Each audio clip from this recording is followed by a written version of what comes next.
So we have another name in the hat when it comes to portraying the mutant, the Omega level goddess that is Aurora Monroe, aka Storm, in the MCU. And that latest name here now is Janelle Monae. Now, if you are not familiar with Janelle Monae is a singer and actress. Incredible music. If you've seen her films, you may have known her from Hidden Figures, Welcome to Marween, Moonlight, Lady and the Tramp, and the upcoming Antebellum horror film. And like anything else, people have a problem with her nomination to play Storm. Now, this is the conversation she had with Ryan Coogler during one day. I guess she was on set of Black Panther. I'm not sure when the conversation happened, but she kind of just mentioned to him, maybe in passing, that she was interested in playing Storm. Now, granted, he is the director of Black Panther and Black Panther 2. However, I don't think he has too much say on who plays who in these films. I think that still has to go through the powers to be at the MCU. But, you know, she threw her name in the hat like anyone else would. Now, of course, there are people who have a problem with this pick for Storm. One of the top things being that she's not dark enough. We have our own preferences. We have our own likes when it comes to what we like in a person. And I guess this kind of translates over to this as well, too. But by saying that she's not dark enough, you're pretty much reinforcing colorism. Now, for those of you who don't know, colorism is just simply things that go on within the Black community. And they also go on with certain Latino communities as well, where there is a stigma placed on individuals who are too dark or too bright, and they feel a certain way about them because of this. And colorism in Hollywood is as prevalent as racism is in Hollywood. But to say that Janelle Monae can't play this role as Storm simply because she's not dark enough, because you're trying to get away from the fact that Halle Berry did this same role years ago, and you're trying to, I guess, portray a more accurate depiction of Storm. And that's great, but at the same time, she's still our sister out there. You know, I'm a Blurred. She's still one of my sisters. I still look at her as the queen that she is. And I think that her not being dark enough is not a problem at all.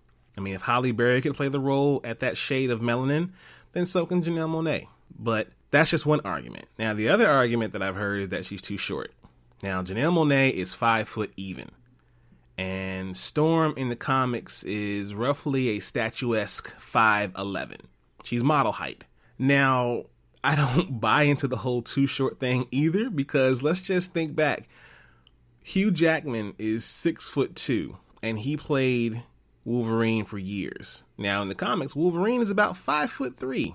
So that complaint is also dead in the water. The girl can act. That's not saying much, because she has a very stacked resume when it comes to her acting chops. But if Janelle Monae can pull off the role, and if she can portray the character to the authenticity of the character from the comics, then I have no problem with this pick. But who am I? I'm just a guy who likes X-Men. Blurds and nerds, freaks and geeks. This is Do You Speak Geek, episode 38.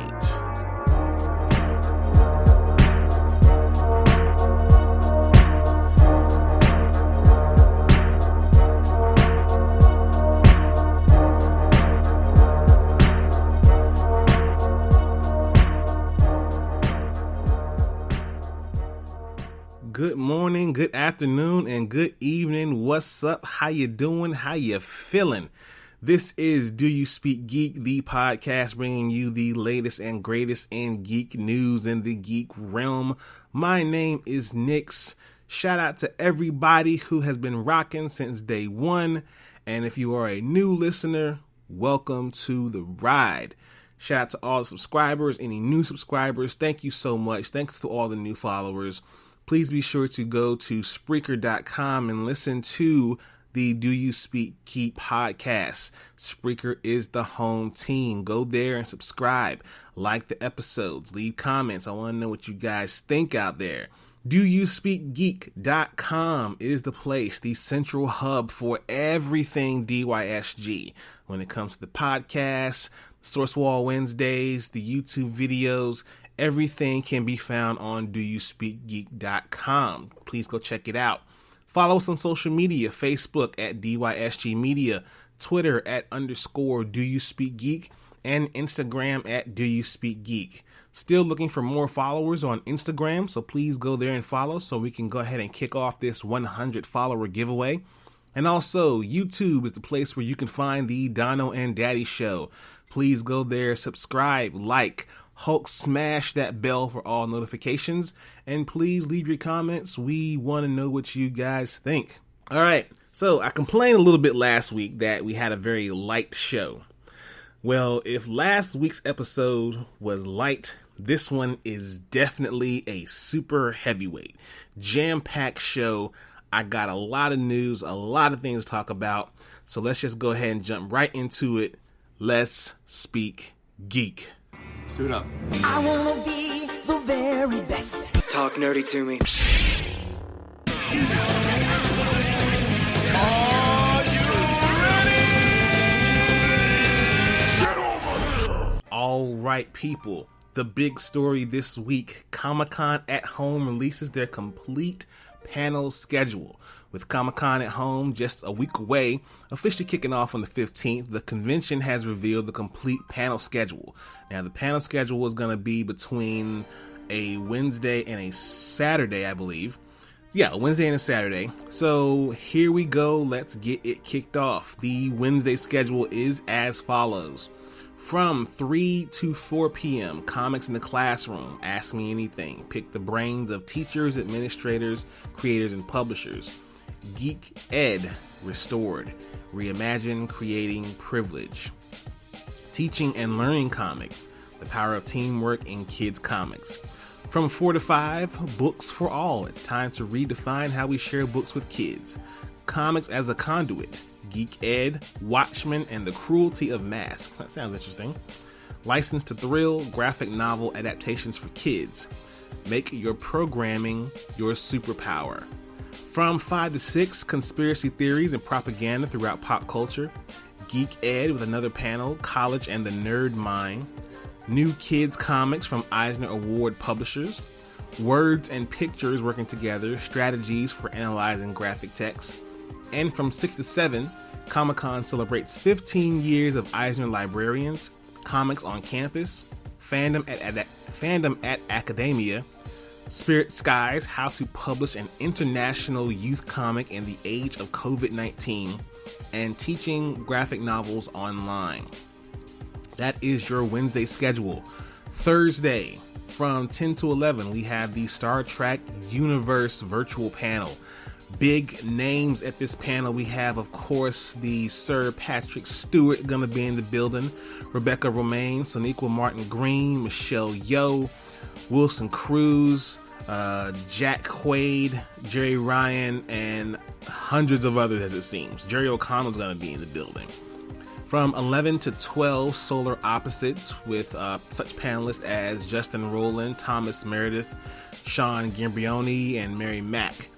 From 12 to 1, Truth Seekers with Simon Pegg, Nick Frost, and the Duncanville panel with Ty Burrell and Yasser Lessiter, Betsy Sodaro with guest stars Rashida Jones, Wiz Khalifa, and Mike and Julie Scully.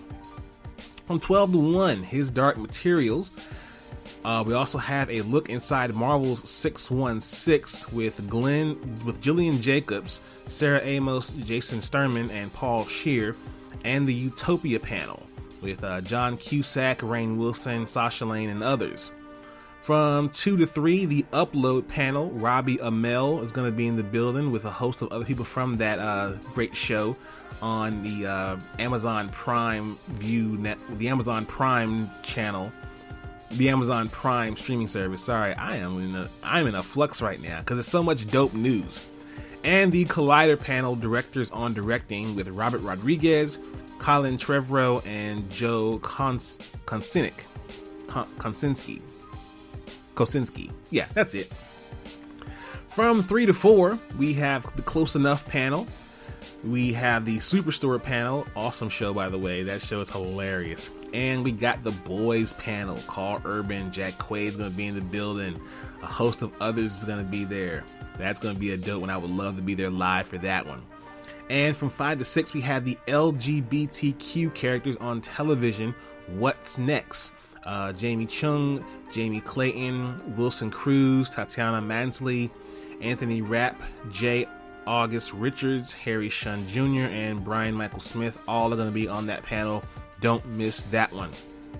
Friday, from 10 to 11, Charlize Theron, Evolution of a Badass, an action hero career retrospective. Yeah, I would say Charlize Theron is definitely an action hero badass. She definitely is right there along the lines of great action heroes in Hollywood. I'd say that.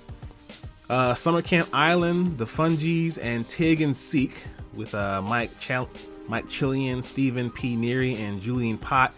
And we also have DC at Home, day number 1. From 11 to 12, Adventure Time, Distant Lands, and Vikings, a look back with the Lothbrooks. From 12 to 1, Fear the Walking Dead, Ian Goldberg, Andrew Chambliss, Karen David, Jenna Elfman, Ruben Blades. And then you also have Infinity Train with Owen Dennis, Madeline Corprelli, Alex Horb, and Justin Michael. From 1 to 2, The Walking Dead, Angela Kang, Scott P. Gimple, Greg Natero, Norman Reedus, Melissa McBride, Carrie Payton's going to be in the building, Ross Marquand. And then from 2 to 3, we have The Walking Dead World Beyond, another panel that's coming up for them as well. From 3 to 4, the Hellstrom panel. I believe we're going to get some casting news there. And then also we have the Robot Chicken Final Space Primal and Samurai Jack panel with Seth Green and others. And the Capture with cast and creators. From 4 to 5 p.m., Bob's Burgers, Robert Kirkman at Home, a Q&A with the creator of The Walking Dead, and Crossing Swords with the cast and creators. And to wrap up on Friday from 5 to 6, a Zoom with Joss Whedon, and the Archer panel with Aisha Tyler, Chris Parnell, Judy Greer, Amber Nash, and others. Now, the jam-packed Saturday panel. Oh boy, this one's going to be deep. So from 10 to 11, this is just from 10 to 11 people on Saturday. Nearly a decade of Nathan Hale's Hazardous Tales, Cosmos, Possible Worlds, Dynamite's 2 huge crossover reveals, Inglorious Trek Spurts, 30 years of the best of both worlds, Last Gasp, 50 years of publishing the Underground Parlor, Narrative, Design, and Computer Games, Tantalizing Tips, The Guide, Overstreet's 50th Anniversary, Udon Entertainment 20th Anniversary, and Warner Archives Secret Origins of Saturday Morning Cartoons. Ah, man. Throwback to the days of Saturday morning cartoons. I love that. I used to get up first thing in the morning, grab my cereal, and I was watching some probably Ninja Turtles, maybe even Thundercats. No, Thundercats was on Saturday morning. But there was a great lineups on Saturday morning. I missed those days. Bring Saturday morning cartoons back. That's how we're going to make this world great again. Bring back Saturday morning cartoons. Anyways, off my rant. From 11 to 12 on Saturday, Back to the Moon and Beyond with NASA, DC at Home, Day 2, Eye of Newt and Wool of Bat, the science behind magic, potions, and spells, Finance for Creatives. I want to watch that one myself. From Wakanda to Numbani, writing the next generation of heroes, giving a voice to independent creators, Inspired, personal stories and graphic novels, The Art of Adapting Comics to the Screen with David S. Goyer, it's a Q&A there, the official Dune publishing panel, and The Simpsons at Home. From 12 to 1, Bless the Hearts, calling all book lovers a sneak peek at books from Tor, Torteen, and Tor.com Publishing. Constantine, the 15th anniversary reunion of that show. It's the show? No, it's the movie. It's gotta be the movie. 15 years? It's gotta be the movie. Dark Horse All-Stars, Phineas and Ferb, the movie, Candace Against the Universe. Disney Plus has a panel for that. Diversity in Comics, Why Inclusion and Visibility Matters. Jim Lee's X-Men Artist Edition Spotlight. Jim Lee is a god when it came to X-Men back in the 90s. Magic the Gathering panel with Mark Rosewater. Personal, Political, Fictional, and Factual. A spotlight on the Cloven with Garth Stein and Matthew Southworth. The Amazing Brutus, Unusual Places to Find a Great Animation Story. Women of Color in Comics, Race, Gender, and the Comic Book Medium. Good panel there. I can't wait to see that one. From 1 to 2, we have American Dad, blast off with Disney Plus's The Right Stuff. You got the right stuff. Anyway, moving on. I'm showing my age. Creative Renaissance, How to Thrive When It's Hard to Survive. We also had the Mighty Morphin Power Rangers The Future Is Now panel. Roster Teeth, the official Aspen Comics panel of 2020. Tribute to Dennis O'Neil and Ultra Lawyer Kaji Parole. From 2 to 3, Couch Surfing with Simon & Schuster, the Family Guy panel for All Mankind. Race, Gender, and Comic Book Coloring, IDW in 2020. Mexico's Magnificent Stop Motion 7, and Women Rocking Hollywood 2020, supporting female-helmed film and television.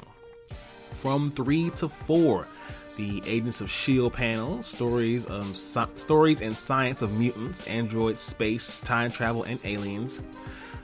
Best and worst manga of 2020, Bill and Ted Face the Music panel.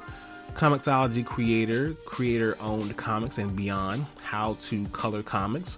Mark Waid and the Future of Humanoids. Sailor Moon has a panel. And The Order Season 2 will have a panel. And also Surviving the Hunger Games. Are the odds even in your favor? From 4 to 5, 20 years of deviant art and oral history. Cartoon voices. Concept artists of television and film. HBO's Lovecraft Country. How Do You Figure? A Comic-Con exclusive action figures. Learning through role-playing games. Let's Get Spooky. Out of This World with DMC. Daryl Makes Comics and Friends. Yo, the DMC's making comics? That's what's up. And from 5 to 6, we have Apex Comics Publishing Group 2021. Exclusive previews, comic shops preserving through crisis. I'm sure that crisis is the COVID-19. Superheroes in Real Life United. Sci-Fi, Winona Earp. What We Do in Shadows. Mexican Lucha Libre, History, Tradition, and Legacy. What's New in Small Press Comics and Professional Storytelling RPGs in 2020. And finally, from 6 to 7 on Saturday, the 25th anniversary of Witchblade and Beyond, Afrofuturism, Black to the Future 3D, Real AF. That's gonna be dope. Ahoy Comics, An Evening with Kevin Smith. Wow, I would love to be a part of that one. Farscape, to be continued. First Squad, How a Western Story was adapted into a Japanese anime and manga. How to still be a nerd for a living. I would love to be a nerd for a living. I would love that.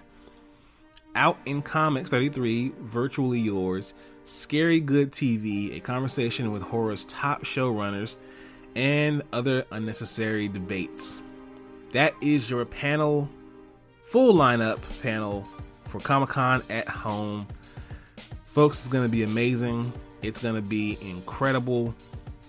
That kicks off on Wednesday, the 22nd of July, and ends on the 25th of July. Please catch as much as you can, because this year, Comic-Con is free, people. There's no flights to book, no hotel rooms to book, no amount of money you gotta store away just to be able to afford to be in things, no huge crowds. You can enjoy San Diego Comic-Con right from the comfort of your couch in your PJs. So please take advantage of this. This might not happen again. Let's jump into my favorite portion of the show, Source Wall. Man, You come right out of a comic book. Behold the source wall. Can you read, my son? Well, that depends. There is nothing wrong with reading a story and looking at the pictures. Enough said, Stan. Let's jump into the pull list. Deceased Dead Planet number 1. After a corrupted anti-life equation turns billions into monsters, including Earth's greatest heroes, our planet was as good as dead. Years later, a distress call brings Damian Wayne, John Kent, and Cassie Sandsmark, the Batman, Superman, and Wonder Woman of Earth 2, back to a dead planet. But what will this new Justice League find waiting for them? If life still exists on Earth, who or what is lying in wait for these heroes? The original creative team of Tom Taylor and Trevor Hairsine reunite for the sequel to the 2019 blockbuster Deceased. Adventure Man 2, the mysterious disappearance of the original Adventure Man, gets a little more complicated when in the modern age, single mom Claire Cornell stumbles into his legacy. But with the adventure mantle comes untold dangers from those who would seek to destroy it. Strange Academy 2, this one was a good one, I enjoyed this one a lot. Go to class with the students at Strange Academy. Your class schedule is as follows. From 8:15 to 9:15, History of Magic Objects with the Ancient One. From 9:25 to 10:25, Elements of Chaos Magic with Scarlet Witch. From 10:35 to 11:35, Gym with Coach Taylor. From 11:40 to 2:10, Lunch, cooked by the Mindful One. From 12:20 to 1:20, Introduction to the Undead with Brother Voodoo. From 1:30 to 2:30, Inferno 101 with Magic. 2:40 to 3:20, Pending Your Survival, Study Hall. And from 3:30 to 4:30, Magical Plants and the Care Thereof with Professor Man-Thing. Yo, please read this one, it was fun.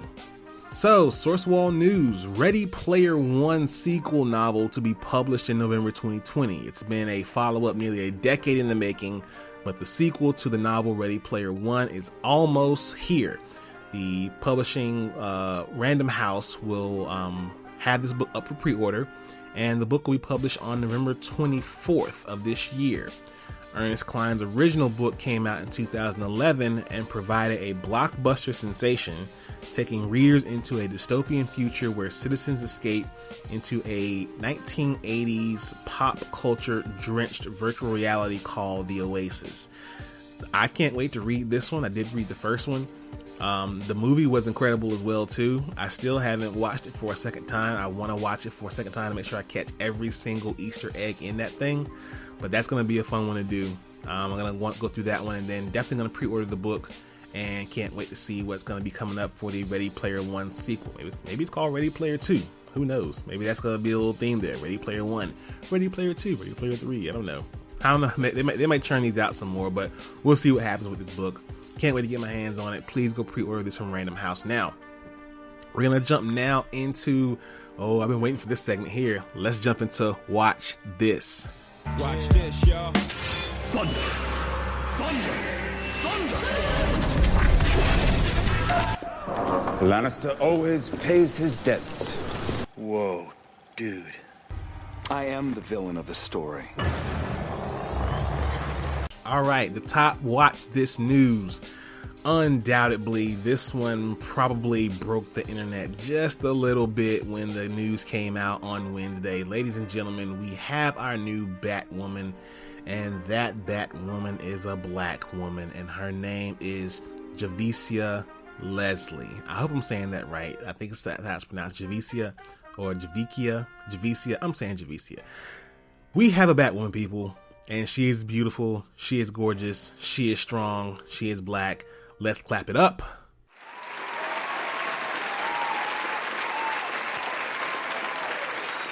Alrighty. The CW has found its new Batwoman. Actress Javicia Leslie will take over the lead role in Batwoman Season 2. As previously reported, the CW isn't recasting the Kate Kane role following Ruby Rose's abrupt departure from Batwoman. Instead, Leslie has been cast as a new character named Ryan Wilder. Leslie previously appeared on the CW series God Friended Me, as well as the BET series The Family Business. This casting makes her the first black actress to play Batwoman in a live-action role. A statement from Miss Leslie: I am extremely proud to be the first black actress to play the iconic role of Batwoman on television, and as a bisexual woman, I am honored to join this groundbreaking show, which has been such a trailblazer for the LGBTQ community. Y'all, I'm happy about this.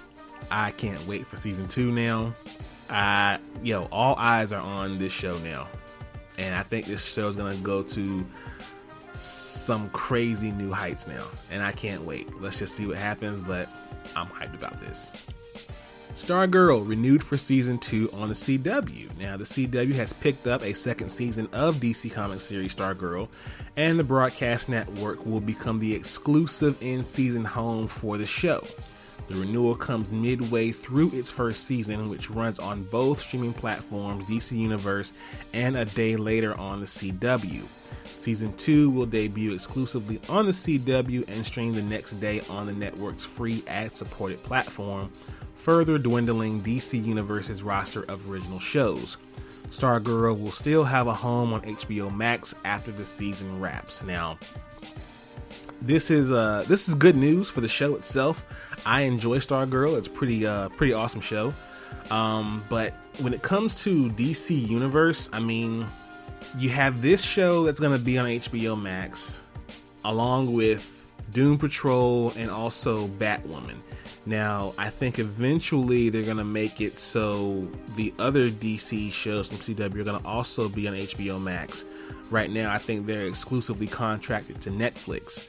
But once they get that licensing over to HBO Max, which I think they may do, HBO Max will be the home for these shows. And with DC Universe's shows also being there, the only thing left on DC Universe is Titans. And Titans is pretty much the one reason why a lot of people got the DC Universe service in the first place. I did. But if that show is also going to be going over to HBO Max, there's no really need for anyone to keep DC Universe. I mean, there's not a lot of reasons now as it is anyway, but if the day comes where Titans goes to HBO Max, DC Universe as a streaming service will be dead. Mark my words. The trailer for the Umbrella Academy Season 2. Oh man, this was a dope trailer, and a new synopsis as well. Five warned his family so many times that using his powers to escape from Vanya's 2019 apocalypse was risky. Well, he was right. The time jump scatters the siblings in time in and around Dallas, Texas. Over a 3-year period starting from 1960, some have been stuck in the past for years, have built lives and moved on. Certainly they're the only ones who survived. 5 is the last to land smack dab in the middle of a nuclear doomsday, which, spoiler alert, turns out is a result of the group's disruption of the timeline. Deja vu, anyone? Now the Umbrella Academy must find a way to reunite, figure out what caused Doomsday, put a stop to it, and return to the present timeline to stop that other apocalypse. All while being hunted by a trio of ruthless Swedish assassins. But seriously, no pressure or anything. Yo, this is gonna be a dope season of this show. I can't wait for it. Now, speaking of dope shows, The Boys Season 2 will release a Billy Butcher short film along with the release of the season. When Season 2 premieres, it will pick up on the Season 1's lingering plot points. However, it will do so in a rather unorthodox manner. The showrunner Eric Kripple revealed in an interview with Collider that a short film titled Butcher would be released after Season 2 that will fill in the gaps between the seasons and reveal what Billy Butcher was up to after disappearing. Originally, the footage that comprised the film was meant to be in episode 2 of Season 2, but was cut due to time constraints. Can't wait to see that one. Can't wait to see Season 2 of The Boys. Warner Brothers is possibly moving forward with a live-action Zatanna film. Now, according to the DCEU Mythic, Warner Brothers is developing a movie based on the magic-wielding character who casts spells by speaking backwards. This will reportedly be separate from J.J. Abrams' upcoming Justice League Dark project at HBO Max, despite her association with the team. Now, of course, we have some casting picks, as we all have seen. Isa Gonzalez and Ana de Armas. I like those two definitely to play Zatanna. If they do the movie, I would love to see, cameos from maybe characters like Constantine, and definitely Etrigan the Demon. Definitely Etrigan. I want to see him on the big screen more than anything. Speaking of more shows on HBO Max, Gotham PD series from Matt Reeves, set in the Batman world, ordered for HBO Max. Now, this is going to serve as a prequel to the Batman film by Matt Reeves. HBO has given a series commitment to a drama set in the Gotham Police Department from Matt Reeves and Terrence Winter, Variety has learned. The untitled series will be set in the world Reeves is creating for the feature film The Batman, with the intent being to launch a new Batman universe across multiple platforms. It is said to build on the film's examination of the anatomy of corruption in Gotham City. It is the first project announced under Reeves' new overall deal with Warner Brothers Television Group. Now, this pretty much confirms that the Batman is going to be its own separate universe outside of what we've already seen on the big screen when it comes to DC films. My only issue is that, haven't we seen this movie before? There was a Gotham series that lasted for about a good 6 seasons on Fox. And the show has been off air maybe 2 years, and we're already jumping right back in this bed. Maybe it's a little too soon. Maybe it shouldn't be done at all. But as we all know, there were a lot of issues or just things done wrong all the way around on Gotham. Hopefully this series will do better. Speaking of more series, the chilling adventures of Sabrina has been given the axe. The streamer announced Wednesday, Netflix, that the Archieverse drama, The Chilling Adventures of Sabrina, will end when it returns later this year for part 4. Working on Chilling Adventures for Sabrina has been an incredible honor from day one. The cast, beginning with Kierman, was everyone's favorite teen, which has been an absolute joy. I am beyond thankful to the crew, writers, editors, assistants, and everyone for pouring so much love into this dark dream of a show. This is a quote from the showrunner Roberto Aguirre Sacasa.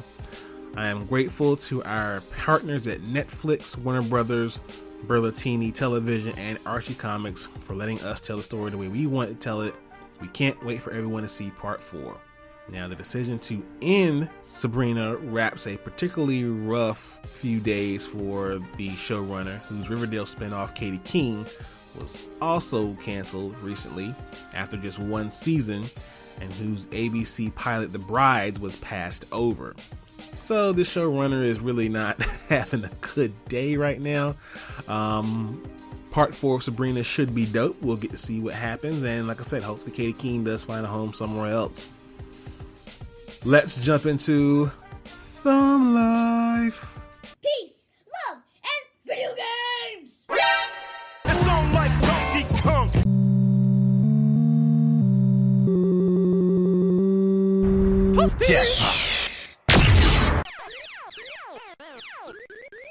Batman is playing Galaga.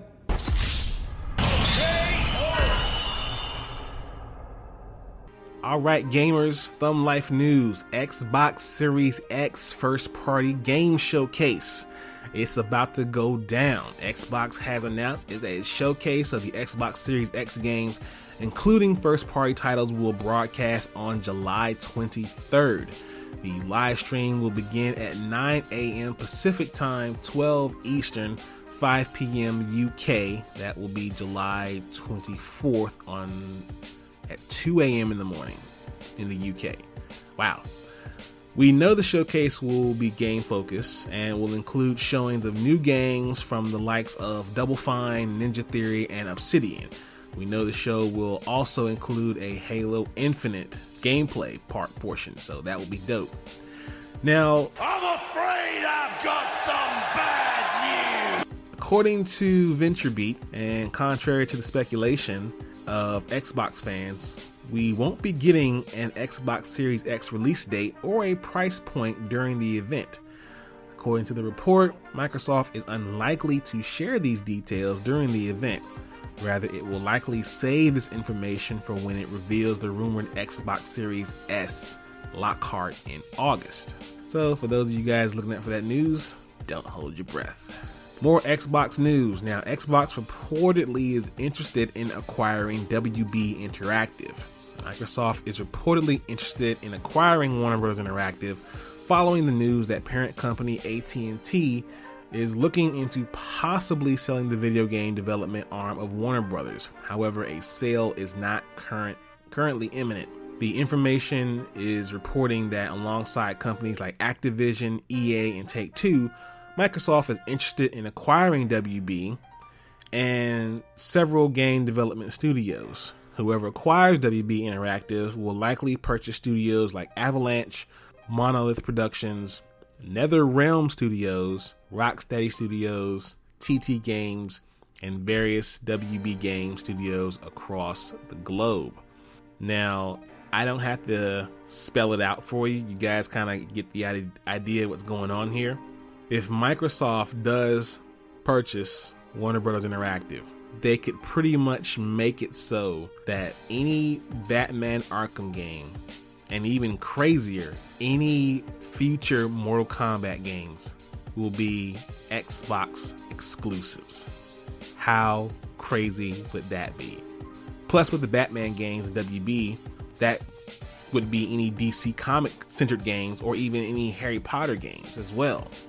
So it'd be kind of making another line in the sand where if you want to play Marvel games, you gotta get PlayStation. If you want to play DC games, you gotta get an Xbox. Oh boy, I know some people don't like that, and I am one of them. I'm a huge fan of the Batman Arkham series, and I am definitely a Sony man.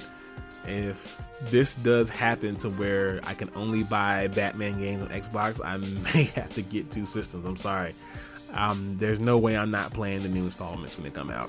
So there's a new PlayStation patent as well too. Now it leaks a big feature for the PS5. According to the patent, Sony is working on technology that will allow players to essentially create mini demos of games they are playing to share with people. Now, it doesn't really get into how the technology will be utilized by the consumer, but it would presumably allow players to create guides and videos to help and assist players who are stuck on a puzzle or a boss fight. In other words, interactive guides. Now, that's dope. So for those of you out there who have Twitch or have other gaming channels, PS5 has this feature that you guys could probably make some serious bank off of. So please check this feature out if it becomes available on PS5. Speaking of more PS5 news, the box art has been revealed for PS5 games, and they did it with the Miles Morales Spider-Man game. The art reveals what appears to be the new standard for PS5 boxes, the white top bar, while a stark bright contrast from the blue trim of PS4 boxes is very clear in theme with the initial design of the PS5 and the PS5's new controller, the DualSense. The case itself, however, appears to retain the blue translucent detail of the Generations box art. Now, I know a lot of people aren't feeling the box art, but why are you mad at the box art? It's box art. It's the case. Who's mad at the case? But that's just me. I think it's dope. The cover art for Spider-Man Miles Morales was good. Can't wait to get that game either. Okay, we also got a Bandai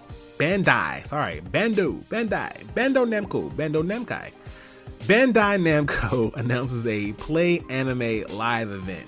It is the latest publisher to announce its own digital showcase as the gaming industry continues to adjust to the lack of an E3. The titled Play Anime Live will live stream, I believe, on the 22nd of July. This is also during Comic-Con week. It will present such titles as Dragon Ball Z, One Piece, and My Hero Academia. I'm just hoping that we get some sort of news on the upcoming Dragon Ball games and One Piece games and Hero Academia games for the next gen consoles. And hopefully even they announce the new DLC for Kakarot, because I've been wanting to play that one for a minute. But yes, on July 22nd at 4 p.m. Pacific, 7 p.m. Eastern, check that out if you guys get the opportunity to. And also WWE 2K Battlegrounds release date and details. It will launch on PC, Switch, Xbox One, and PS4 and Stadia on September 18th. It has over 70 playable characters at launch, both superstars and legends. More wrestlers will be added as free updates after the launch. Oh, free. I like that. There's also a superstar creator function to build your own character. Mauro Ranallo and Jerry Lawler will provide commentary. Oh, yes. Mauro Ranallo is doing commentary on this game. I think I might get it anyway just to hear him. Mamma mia! Oh yeah, I think I'm going to get it just to hear that. The game will feature 8 locations to fight across, which include ludicrous interactive elements from helicopters to alligators and a variety of melee weapons. The game will include 4 modes: campaign, which is 7 new wrestlers created specifically from the game and are competing for a WWE contract. You'll pick one and fight across multiple maps, unlocking them as you go, with guidance from Stone Cold Steve Austin and Paul Heyman along the way. Sounds like, I think, Def Jam Vendetta? Or Fight for New York? It sounds like one of those games. Anyway, exhibition, local and online multiplayer matches featuring up to 4 players. King of the Battleground, an online last man standing mode, sees 4 players beginning the ring, with 4 more waiting outside it to enter. You'll need to take them all down to win. And of course, just the online. Aside from King of Battlegrounds and exhibitions, online tournaments are also promised. Yo, I was sold on Mauro Ranallo doing commentary. If I could just get that, if WWE does decide to put out another 2K title, if we can get Mauro Ranallo to do the voice commentary for the game, and of course make the other improvements that need to be made in this game, I'm all in. Yeah, you see what I did there? All in. Yeah, whatever. All right, I'm delirious probably, so I'm gonna go ahead and get out of here. Thank you all for listening. This has been an amazing episode. Please check us out. DoYouSpeakGeek.com, the central area for everything DYSG. Please be sure to follow us on social medias, Facebook, Twitter, and Instagram. As always, people, live to play to win to live. I speak geek. Do you speak geek?